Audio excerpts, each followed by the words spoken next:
Bueno, muchas gracias por la posibilidad de presentar esta, digamos, mini introducción a Gamit y GlobeK. Fundamentalmente nos vamos a concentrar en la parte de Gamit, ya que bueno, el tiempo es limitado, pero bueno, por lo menos queremos dar una pequeña introducción de cómo procesar una red en GNSS en Gamit.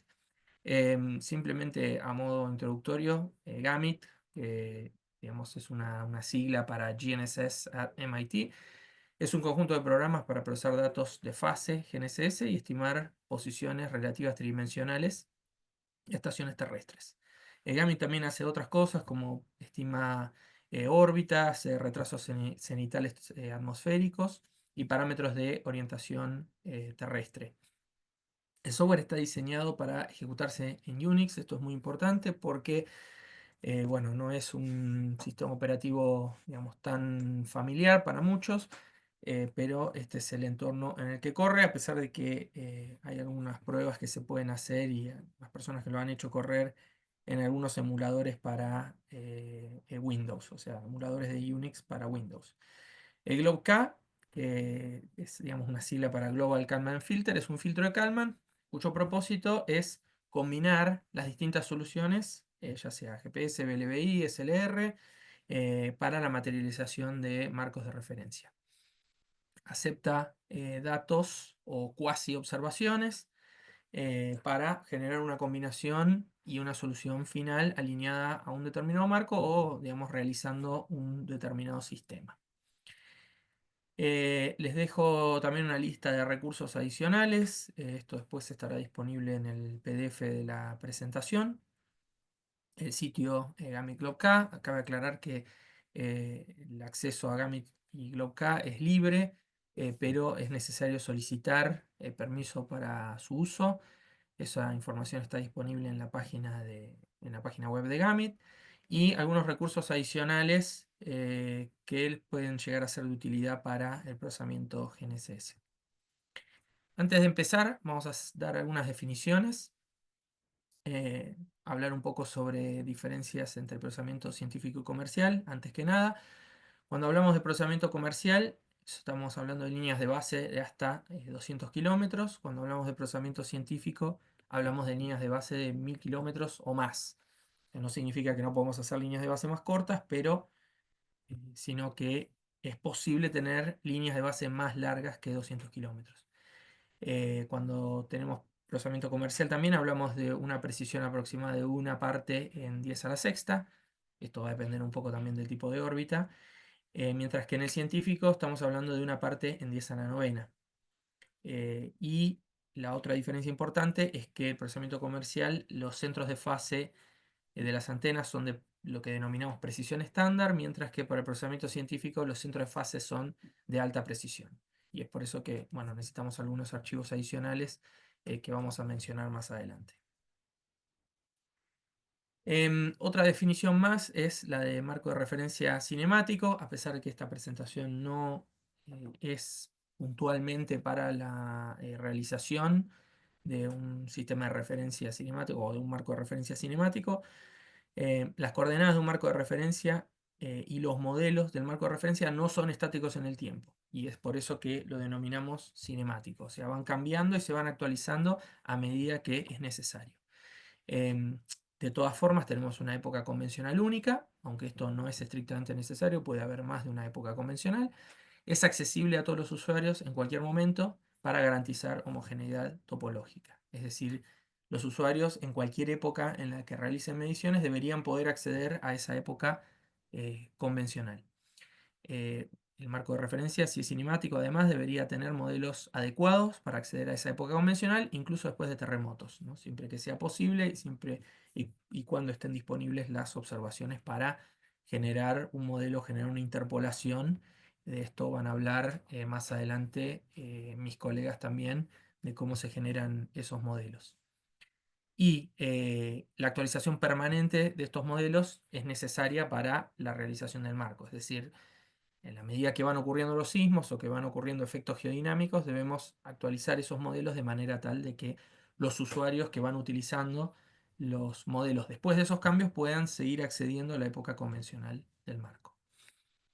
Los marcos de referencia regionales, o sea, esto está muy relacionado con SIRGAS, son una densificación o una implementación de un marco de referencia global o el de orden superior. Después vamos a mencionar un poquito más sobre esto.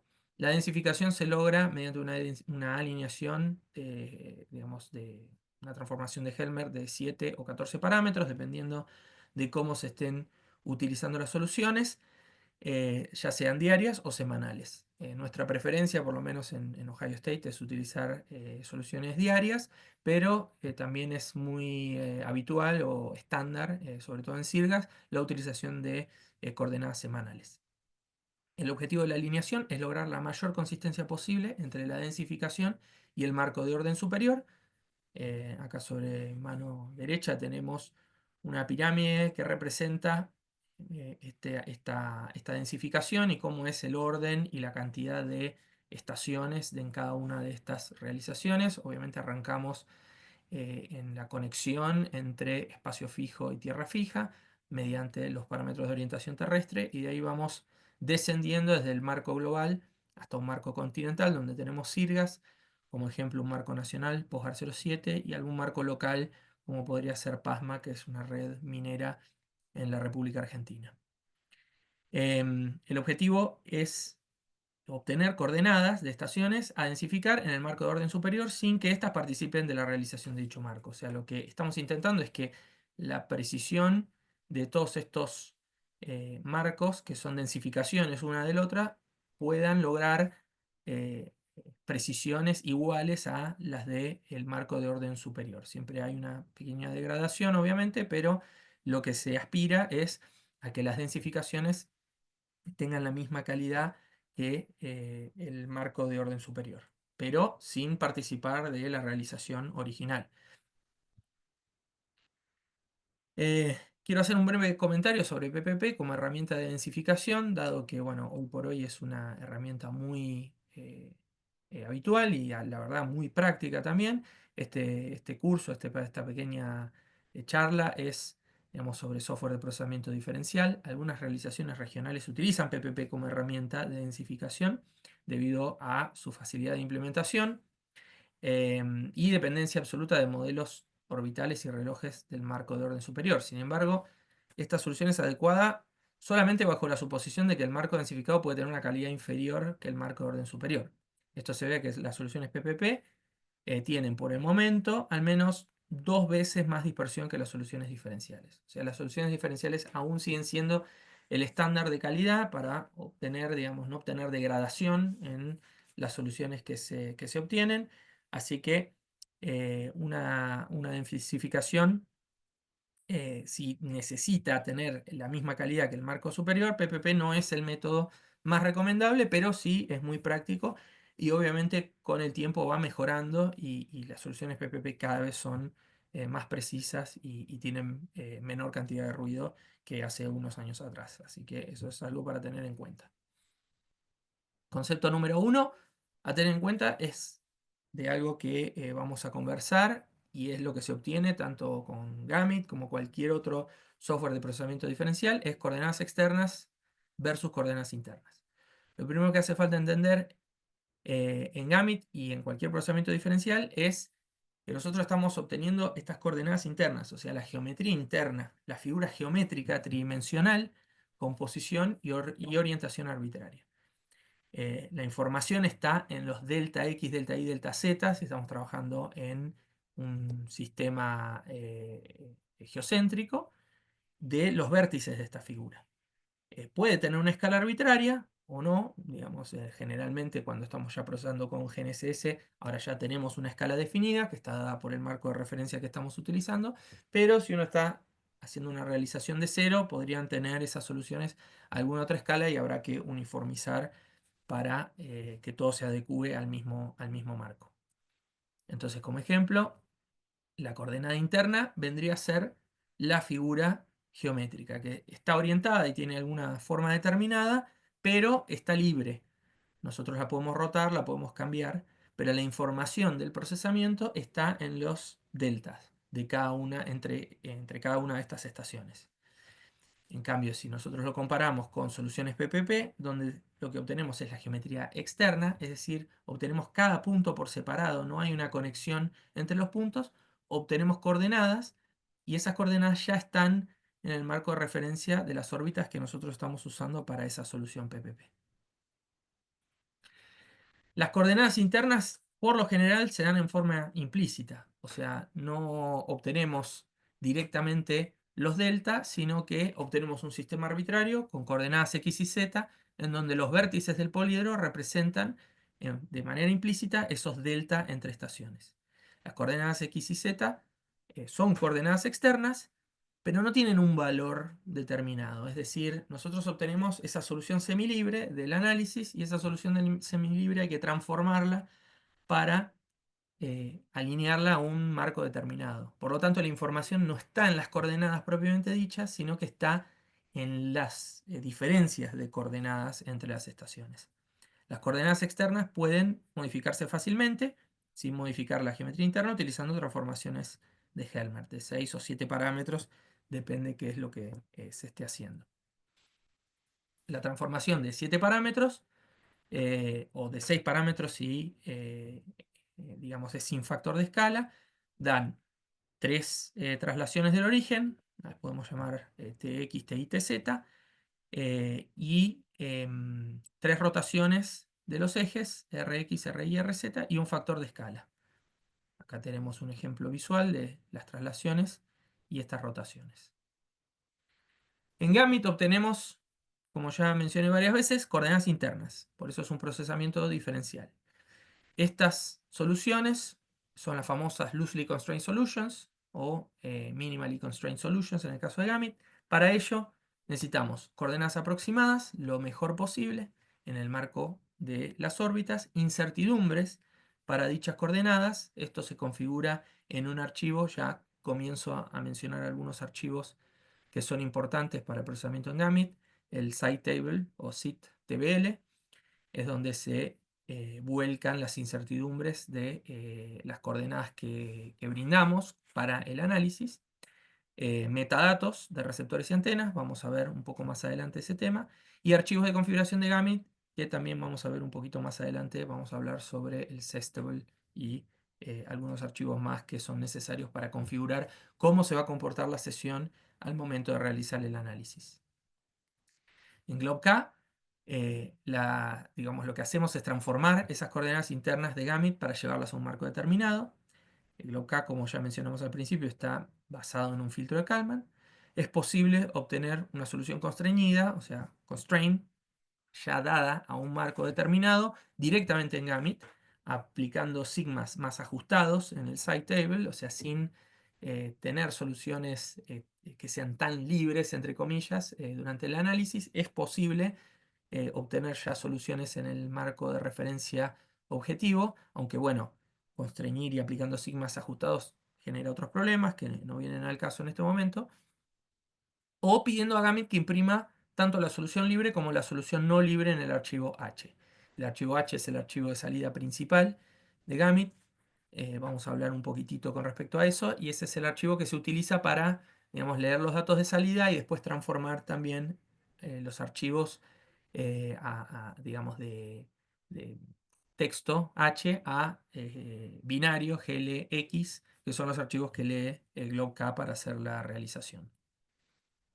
Acá como ejemplo, para que tengan una idea de cómo es una solución alineada versus una sin alinear, no significa que la solución alineada está, digamos, perdón, la solución sin alinear está en un marco completamente arbitrario. Las coordenadas todavía están en el entorno que se les dio de los sigmas para cada una de las soluciones. Por ejemplo, acá en este ejemplo del lado izquierdo tenemos que si hacemos trayectorias de soluciones sin alinear, tenemos un WRMS de 2.34, 2.26 y 7.49. O sea, esa vendría a ser la dispersión de las soluciones en esta serie de tiempo. Pero si alineamos, o sea, si hacemos un proceso de apilado, que ahora lo vamos a ver inmediatamente, de qué se trata esta apilación, o sea, para hacer la materialización del marco de referencia o alineamos estas soluciones a un marco de referencia determinado, vamos a ver que el WRMS disminuye considerablemente a 1.4, 1.71 y 4.69. Es decir, lo que estamos haciendo es alineando estas soluciones a un marco dado y por lo tanto el nivel de ruido baja considerablemente y esa es, digamos, el proceso de alineación de tener las soluciones en estos marcos arbitrarios donde solamente tenemos la información a en los delta X, delta Y, delta Z, a tener ahora todo en una pila consistente. Acá tenemos otro ejemplo donde pueden ver que también hay un cambio considerable en no solamente en la dispersión, sino también ustedes por ahí pueden notar algunas diferencias en la magnitud de los saltos cosísmicos y las velocidades también que pueden llegar a tener las estaciones. Entonces, ¿cómo ocurre esta alineación? Es de forma conceptual y que, de nuevo repito, esto no se produce dentro de Gamit, sino que se produce dentro de GlobeK. El marco de referencia se entiende como las coordenadas de las estaciones en el sistema de referencia. Entonces es posible definir el marco de referencia desde un punto de vista de los modelos que lo definen. Es decir, nosotros podemos pensar en el marco de referencia como un conjunto de modelos que representan el comportamiento de las estaciones. En este caso, el marco de referencia es un modelo de trayectorias que consiste de un conjunto de modelos de trayectorias, uno por cada estación, de las estaciones de referencia que conforman la red. Entonces, si nosotros miramos acá la animación del lado derecho, podemos ver que, digamos, esto es simplemente una representación donde tenemos poliedros en dos dimensiones y la tercera dimensión la convertimos en el tiempo para que sea más fácil de visualizar. Apilamos todas las soluciones en función del tiempo y pasamos trayectorias a través de cada una de estas soluciones de los vértices de estos poliedros que vendrían a ser las estaciones. Y después en forma iterativa podemos ir alineando con una transformación de Helmert, disminuyendo la diferencia que hay entre la trayectoria de la estación y cada una de las soluciones. Y esto lo hacemos, digamos, progresivamente para que se note el proceso de alineación. Y lo que vemos es que al cabo de 2, 3, 4 iteraciones del proceso de alineación, tenemos lo que denominamos una pila rígida, o sea, una pila en la cual ya no podemos transformar más nada, están todas las soluciones perfectamente alineadas una con otra, y eso es lo que da, bueno, el nivel de ruido que estábamos viendo antes, ¿no? Si arrancamos con toda la pila desalineada, tenemos un ruido alto, cuando terminamos de apilar todo, tenemos un ruido mucho más bajo, y la solución final dada en un marco de referencia determinado. Bueno, cuando estamos hablando de la precisión de estas coordenadas internas, indefectiblemente tenemos que hablar sobre las órbitas. En GPS de alta precisión, lo que estamos hablando justamente es, bueno, cuál es la precisión de estas coordenadas internas en base a cuál es el largo de la línea de base que estamos procesando. Entonces, lo que decimos es que el error en la línea de base es proporcional a la longitud de la línea de base, la distancia del satélite y el error de la órbita.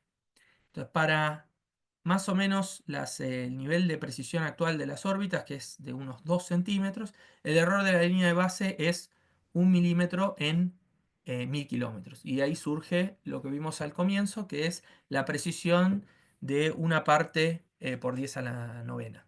Entonces, ese es el nivel de precisión que nosotros podemos esperar de una solución GNSS. O perdón, de una solución GPS. Después esto se extiende también a GNSS utilizando otras constelaciones.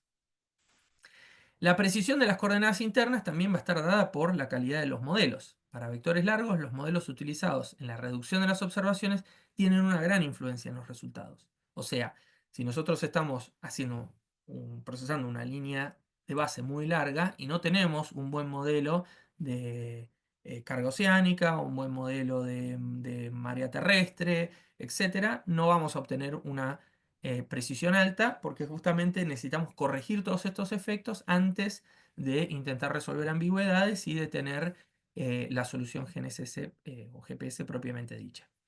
Los modelos implementados en Gamit, entre otros, hay muchísimos modelos, pero, por ejemplo, para carga oceánica, FES 2004 o FES 2014B. FES 2014B no está eh, totalmente implementado dentro de Gamit, al igual, digamos, como es FES 2004. FES 2004 sí se pueden calcular ya los parámetros directamente utilizando programas en Gamit. FES 2014B hay que utilizar una herramienta externa que yo les voy a mostrar más adelante. Em, para el modelo de marea terrestre se utiliza por lo general el IERS 2010. Em, para carga atmosférica no siempre se utilizan, pero están los modelos disponibles. Y para el delay troposférico también hay varios modelos. El más recomendado es el Vienna Mapping Functions, eh, que es digamos, el estándar también que se está utilizando hoy por hoy en Sirgas. Un ejemplo de cómo se ve el modelo de marea terrestre, simplemente como referencia. Estas son las correcciones que se aplican a las observaciones antes de ir directamente al procesamiento diferencial. Y un modelo de carga atmosférica para una estación, la estación LPGS, como de nuevo ejemplo de visualizar cuáles son las distintas componentes y las amplitudes que manejamos en este modelo. Obviamente el modelo de carga atmosférica tiene un efecto mucho más bajo que el modelo de marea terrestre, como vimos anteriormente, puede llegar a tener magnitudes pico a pico de hasta 40 a 50 centímetros. Y por último, los delay troposféricos se estiman también como parte del procesamiento en Gamit. Estos delays troposféricos se encuentran disponibles al finalizar el procesamiento en el archivo de salida O. Gamit tiene varios archivos de salida. Uno es el archivo O, otro ya lo mencionamos, es el archivo H. Este archivo O va a tener todos los delays, uno por hora si es que se estima uno por hora, o uno por día si es que se estima solamente uno solo. Em, y hay algunas herramientas, por ejemplo, SHGAMI Atmos permite extraer estos delays troposféricos, y les recomiendo ver SHMetutil para obtener valores de wet delay y agua precipitable directamente con Gamit. O sea, pueden utilizar estas herramientas adicionales si es que su interés está en la parte de delay atmosférico. En esta serie de tiempo simplemente muestra un ejemplo con la estación Brasilia, donde se ve muy bonito la periodicidad de los valores de delay troposférico en función del tiempo, ¿no? Y se ven estas señales periódicas que tienen que ver justamente con el vapor de agua presente en la atmósfera. Bueno, vamos a hacer un repaso muy básico y bastante acelerado también de resolución de ambigüedades para poder hablar sobre los distintos métodos que tiene Gamit para hacer esa resolución de ambigüedades. En Gamit la resolución de ambigüedades se hace en forma entera, como en la mayoría de los procesamientos diferenciales. La convención para, digamos, la utilización y en la documentación de Gamit está LC, que es justamente la combinación L3, la que generalmente llamamos L3, el white lane, y otra convención es denominar APR a las coordenadas a priori. Hay varios algoritmos de resolución de ambigüedades y tipos de observables a utilizar para cada una. Acá, bueno, están listados todos estos. Las más comunes son las últimas dos, LC AutoClean, que es la más habitual, y LC Help, que está recomendado para días entre 1994 y 1996. Se recomienda utilizar este tipo de algoritmo y no LC AutoClean. Bueno, entonces la distancia satélite-receptor, nosotros lo que estamos intentando es justamente determinar esta magnitud en forma diferencial. El observable de fase es la diferencia entre la fase de la portadora recibida del satélite y la fase generada internamente por el oscilador del receptor. Estas medidas de fase no tienen en cuenta el número de ondas enteras que hay entre el receptor y el satélite. La distancia satélite-receptor está relacionada con el número entero de longitudes de onda n, y eso es justamente lo que nosotros aspiramos determinar en modo diferencial. Entonces, teniendo en cuenta la distancia satélite-receptor de dos posiciones, el primero y una vez fijado el satélite, el receptor evalúa ciclos y fracción de ciclos, pero no puede determinar la ambigüedad inicial de fase. Es decir, nosotros tenemos lo que denominamos la ambigüedad entera, y esa ambigüedad entera se conserva siempre y cuando tengamos un arco de observación que esté completo. O sea, siempre y cuando no tengamos interrupciones en las observaciones, vamos a tener ese número, esa ambigüedad entera constante a través de toda la observación. Entonces, si arrancamos con una ambigüedad entera determinada por esta flecha entre el satélite y el receptor, y pasa un tiempo, más adelante vamos a tener esa misma ambigüedad entera. Entonces, en el procesamiento diferencial, lo que queremos es obtener la línea de base entre las estaciones A y B, utilizando las dobles diferencias de los satélites, por ejemplo, J, K, L y M. Entonces tenemos distintas observables y lo que queremos es resolver esa línea de base. Entonces, para eso utilizamos primero una simple diferencia. Acá tenemos las ecuaciones de la simple diferencia para pseudodistancia o también para la observable de fase. Y en esta observable de fase, al hacer luego la doble diferencia, podemos cancelar ciertos errores y obtener una solución fija del número de ambigüedades. No vamos a entrar en los detalles de cómo es el algoritmo para la resolución de ambigüedades, pero lo que buscamos es justamente fijar y obtener el valor de n.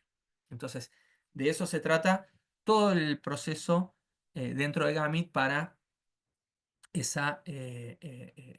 digamos, para el procesamiento y para obtener el resultado final de la geometría de la red. Es decir, los delta X, delta Y, delta Z, el que hablábamos al principio. Bueno, entonces, en el procesamiento en Gamit, ¿cuáles son, digamos, los archivos involucrados y cuáles son los pasos que se van a ir dando dentro del sistema para justamente generar estas soluciones y obtener estos resultados? Como les mencioné, esto no intenta hacer una descripción intensiva de todo lo que sucede dentro del software ni de toda la técnica, porque eso, digamos, demora una semana en lugar de 50 minutos. Pero, por lo menos, que haya una descripción básica de cuáles son los archivos involucrados y para qué sirve cada uno de estos archivos. Por un lado, tenemos los archivos de configuración de Gamit. El site defaults, que son los sitios a procesar o omitir durante una determinada sesión GNSS. Cuando hablamos de sesión, vienen a ser los grupos de estaciones por día o por el tiempo, digamos, que se esté haciendo el procesamiento. Nosotros en el site default decimos, si tenemos muchos archivos RINEX, cuáles son los que se van a utilizar para una determinada sesión. El process defaults permite generar algunos cambios menores para cada procesamiento, es decir, donde se dan algunos parámetros configurables. Esto está en la documentación de Gamit, así que nosotros no vamos a entrar en los detalles de la configuración, sí vamos a ver los detalles del Sestable, pero no del process default ni tampoco de AutoClean, que es SMD, que es el archivo que se utiliza para detectar saltos de ciclos.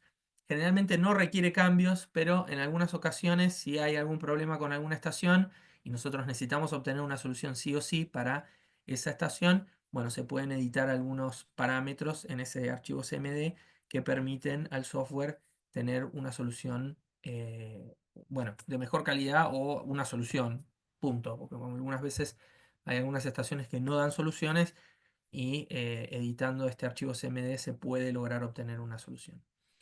Después están los archivos de metadatos. O sea, los archivos de metadatos son aquellos archivos que brindan información sobre qué receptor, qué antena, qué coordenadas se van a utilizar para hacer el procesamiento. Por un lado tenemos un archivo que se denomina station.info. Este siempre hay que controlarlo antes de procesar. Es el archivo en donde se van a especificar qué receptor, qué antena, qué firmware del receptor se usó, todos los detalles, incluso ahora también la orientación de la antena a partir de IGS-20 también se permite especificar si hay que rotar la respuesta de la calibración de la antena, etc. El site table, ya lo habíamos mencionado antes, tiene los datos del sitio para resolución de ambigüedades. O sea, aquí es donde nosotros les vamos a dar la incertidumbre para cada una de las posiciones APR aproximadas que vamos a dar en el archivo el file, que es el que va a tener las coordenadas aproximadas que se van a utilizar para el procesamiento.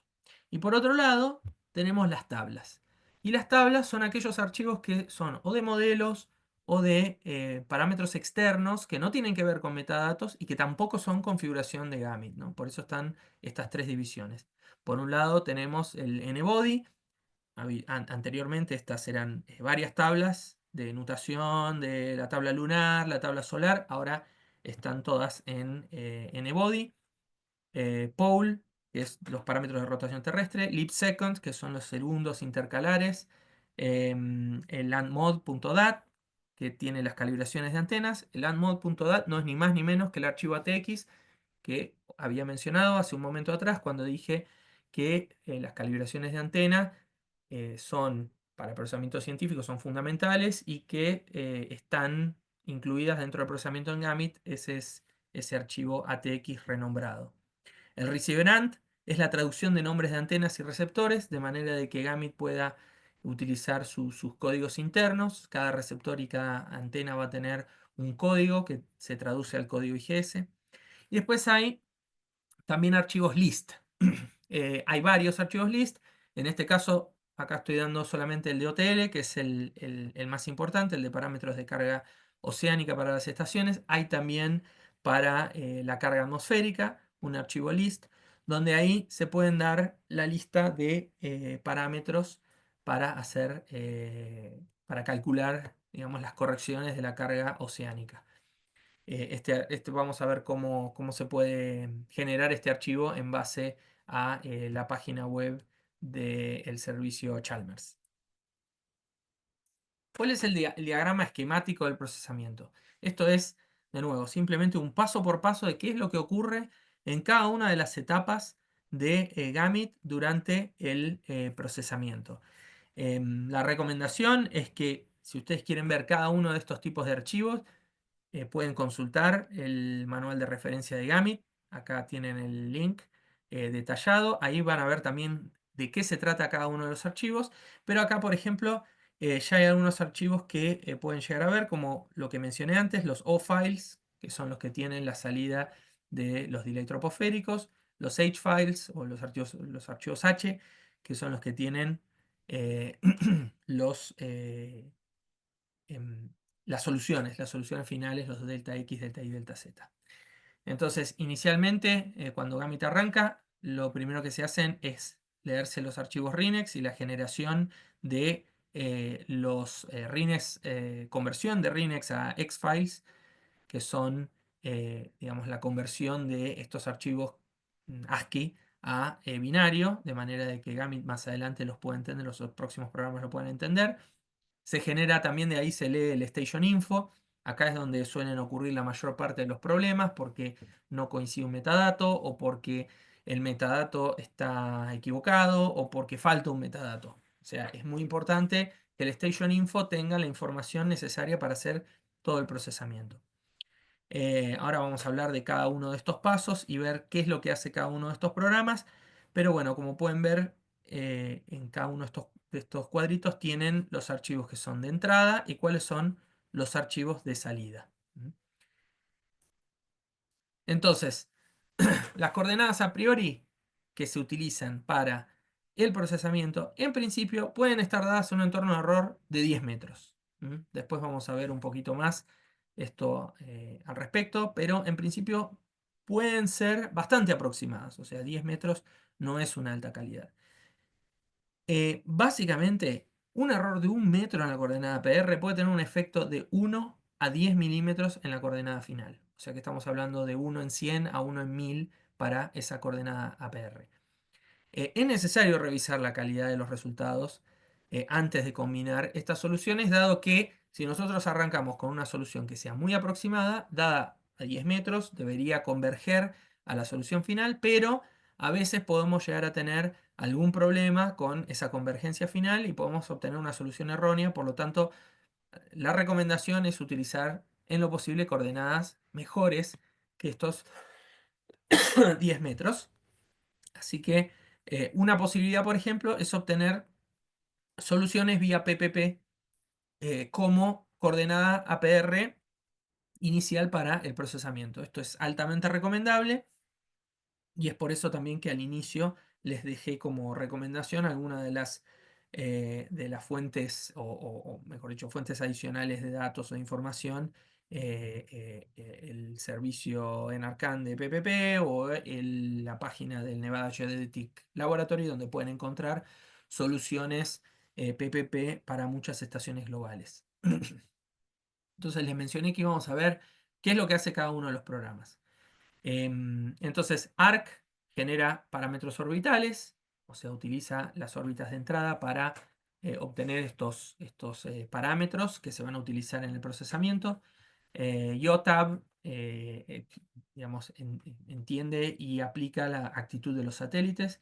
GRDTAB genera los valores de carga terrestre y oceánica. O sea, ustedes si quisieran obtener esas series de tiempo que les habías mostrado anteriormente, tanto para oceánica como para terrestre, pueden usar GRDTAB y GRDTAB les va a entregar cuáles son esos parámetros para que ustedes puedan leer o que los puedan utilizar en Gamit propiamente dicho. Model va a obtener los residuos de las observables y las derivadas parciales para formar la matriz de diseño o la matriz modelo. AutoClean, en una primera pasada de edición de dobles diferencias y solución de ambigüedades whitelane. Solve es el programa que hace el ajuste de parámetros y genera un archivo Q. El archivo Q, nuevamente, es uno de los tantos archivos de salida. Como mencioné antes, los más importantes son los del final de todo el procesamiento.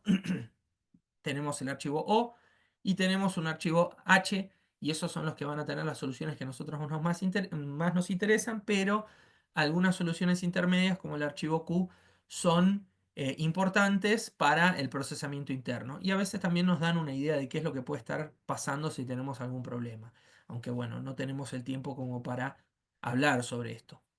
Model en una segunda pasada, utilizando los parámetros anteriores de Sol, vuelve a generar los residuos y vuelve a generar las derivadas parciales. Y AutoClean genera una reedición de dobles diferencias, o sea, nuevamente se generan las ediciones de dobles diferencias, detección de saltos de ciclo, etcétera, para pasar finalmente a una nueva solución utilizando Solve de parámetros. ¿Por qué dice final a veces? Porque a veces este proceso requiere de varias iteraciones. Y esto va a depender un poco de la convergencia que obtengamos y qué tan buenos sean los parámetros que nosotros hemos dado de entrada. O sea, como parámetros digo las coordenadas a priori de las estaciones.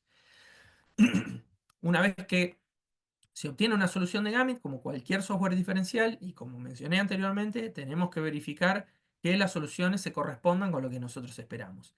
Esto es el ejemplo de una estación con un nivel de residuos aceptable. Esto es IGM-1, es la estación del Instituto Geográfico en Argentina, en Buenos Aires, y vemos que tiene un comportamiento muy de libro, digamos. O sea, perfectamente lo que esperamos del procesamiento. Esta misma visualización se puede representar de otra forma como skyplots cada tantas horas. En esto tenemos intervalos de 4 horas donde podemos ver las distintas pasadas de los satélites y los residuos representados como desviaciones de esas pasadas. Y cuando tenemos un mal resultado, bueno, obtenemos una cosa como la que se ve en este caso. En esta estación muestra un comportamiento que no es el ideal, no es el esperable. Hay asimetrías, hay lugares donde tenemos residuos un poco extraños.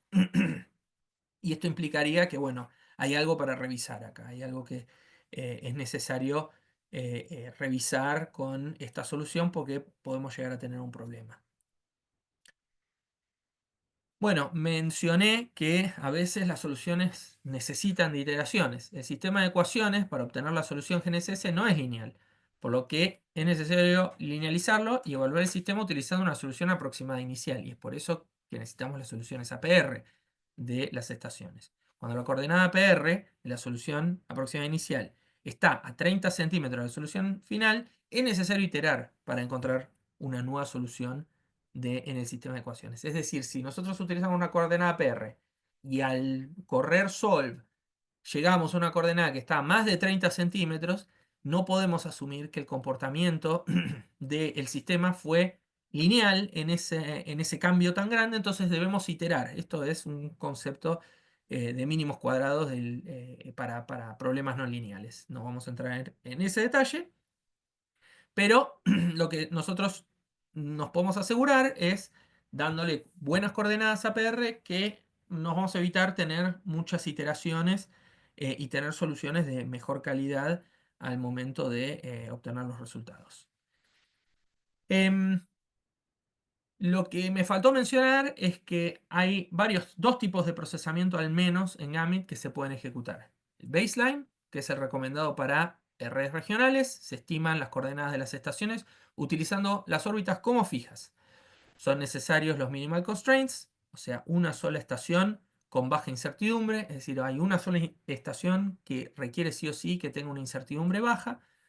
Y después el otro modo es el relax, donde se estiman tanto las coordenadas de las estaciones como los arcos de las órbitas de los satélites. También se pueden estimar parámetros de orientación terrestre, solo se pueden utilizar para redes globales. Está claro que en esta charla que estamos dando estamos utilizando, asumiendo el modo baseline, porque es, digamos, el modo para una solución regional. No vamos a entrar en detalles de qué es lo que se hace con las soluciones en modo relax.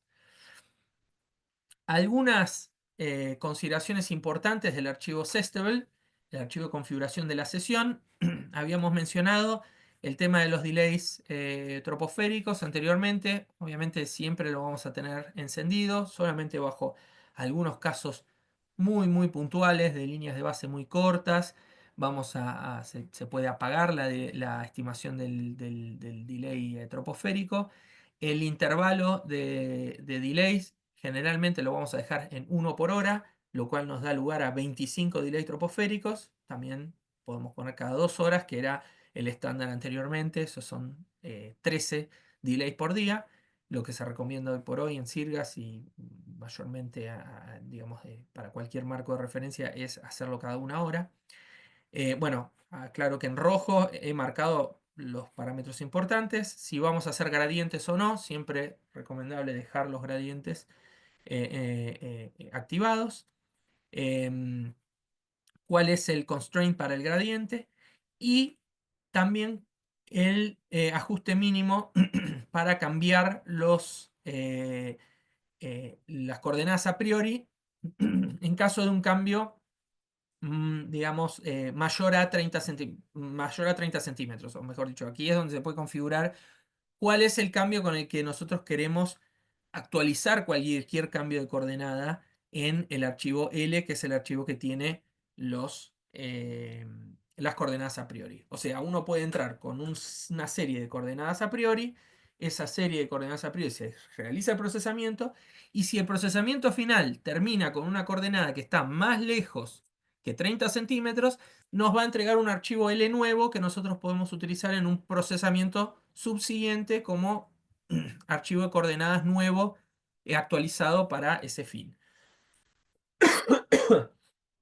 Aquí en la solución del archivo H estamos pidiendo loose only, pero también se puede pedir all. Y esto era lo que mencionaba al principio, que si nosotros pedimos loose only, entonces nos va a dar solamente la solución semilibre, pero también se le puede pedir una solución ajustada a el marco determinado, siempre y cuando se otorguen los constraints determinados en el site table. Es muy importante también saber que a partir de la versión 10.71 también se pueden hacer las correcciones de segundo orden ionosférico. Estas vienen activadas por default, o sea que por defecto cuando uno va a ejecutar SHGamit, que es el programa para correr la ejecución de Gamit, el software va a querer los archivos para aplicar esta corrección. Esto se hace habitualmente ahora, tanto para Sirgas como para ITRF. Así que en caso de que uno lo quiera desactivar, tiene que cambiar el ion model a none para que ya no se solicite esta corrección.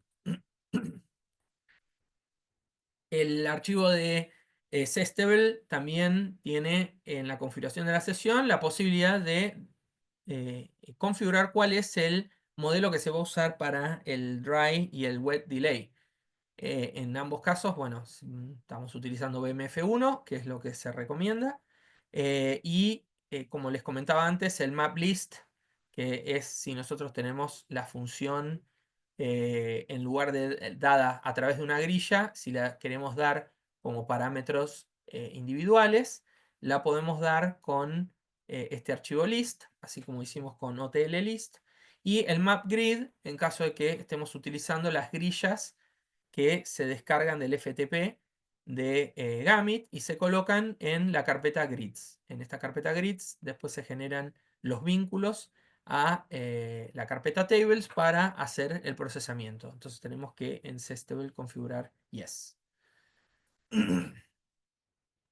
El archivo de configuración de la sesión también hay que aplicar el tipo de marea, es una codificación binaria. Esto está configurado por defecto en 31. La nueva configuración para IGC 20 no la tengo presente en este momento, pero está dada en el archivo por defecto del Sestable, donde se puede consultar directamente desde el FTP de Gamit. Y acá, como les mencionaba antes, el OTL list, yes, y OTL grid no, si es que nosotros estamos utilizando directamente la lista dada por la página de Chalmers. Y el grid, si es que nosotros estamos utilizando, por ejemplo, FES 2004, se puede directamente pedirle a Gamit que calcule esos parámetros de carga oceánica del modelo que tiene internamente. Y por último, si vamos a utilizar los parámetros de carga atmosférica. En este caso le estamos diciendo que no, pero si le fuéramos a decir que sí, entonces tenemos que darle sí o no a cada uno de estos de estas configuraciones de carga atmosférica. Los archivos Sestable, como mencioné antes, se pueden, perdón, los grillas para el archivo Sestable se pueden descargar de everestmit.edu. Ahí van a entrar en el directorio grids y en ese directorio grids van a tener los BMF, los OTL que estén disponibles. Como ven, acá está FES 2004, pero no está FES 2014. Y acá están disponibles y a medida que van apareciendo nuevos, se van volcando todos en este directorio.